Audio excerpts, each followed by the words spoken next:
Hi అండి, welcome to ఆహా kitchen. నేను మీ అనురాధ.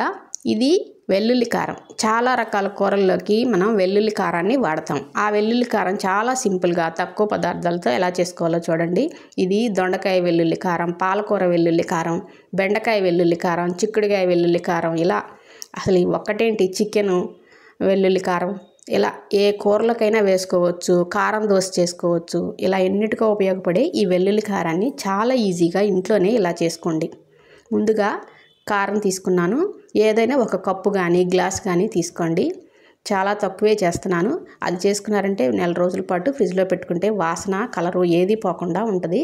ఇప్పుడు ఈ కప్పుతో నేను 8 స్పూన్లు అయింది నేను కొలిస్తే. 8 స్పూన్ల కారం తీసుకున్నాను.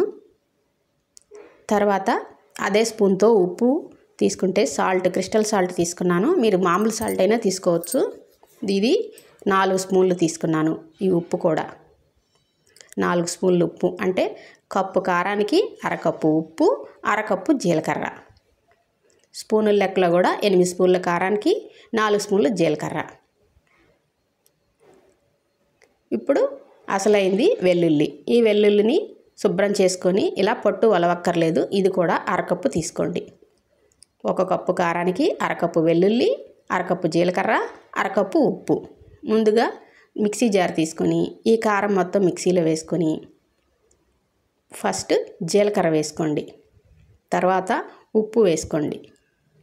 ముందుగా ఇలా ఈ మూడింటిని కొంచెం నలిగేటట్టుగా మిక్సీ చేసుకోండి. వెల్లుల్లి ఇప్పుడే వేయొద్దు. ఇదిగో జీలకర్ర ఉప్పు బాగా నలిగిపోయాయి. ఇప్పుడు వెల్లుల్లి వేసి 4-5 సార్లు ఇంచి చేయండి. ఈ వెల్లుల్లి అంతా కారంలో కలిసిపోయేటట్టు ఇంచి చేయండి. ఇదిగో ఇలా రెడీ అయిపోయింది. ఈ కారం ఎన్ని రోజులైనా బయట ఉంటుంది. కాకపోతే వాసన పోద్దని మనం ఫ్రిడ్జ్లో పెట్టమంటున్నాము. ఇది ఏమి చెడిపోదు. ఉప్పు వేసాం, వెల్లుల్లి వేసాం. ఉప్పు వెల్లుల్లి ఏ పదార్థాన్నైనా చెడిపోకుండా ఉంచుతుంది. ఇలా స్టోర్ చేసుకొని ఫ్రిడ్జ్లో పెట్టుకున్నారంటే మీరు ఎప్పుడు కావాలంటే అప్పుడు తీసుకొని మనం ఏ కూరలకైనా వేసుకోవచ్చు. కాస్త నూరుకోవాలంటే చాలా ఇబ్బందిగా ఉంటుంది. ఒక్క కూరలోకి సరిపడా ఇలా చేసి పెట్టుకున్నారంటే ఫ్రిడ్జ్లో పెట్టుకుంటే వాసన కూడా పోకుండా ఉంటుంది. మనం ఏ కూర అయినా చాలా ఈజీగా చేసుకోవచ్చు. ఈ వెల్లుల్లి కారం కనుక మీకు నచ్చినట్టయితే లైక్ చేయండి, షేర్ చేయండి, నా ఛానల్ని సబ్స్క్రైబ్ చేయండి.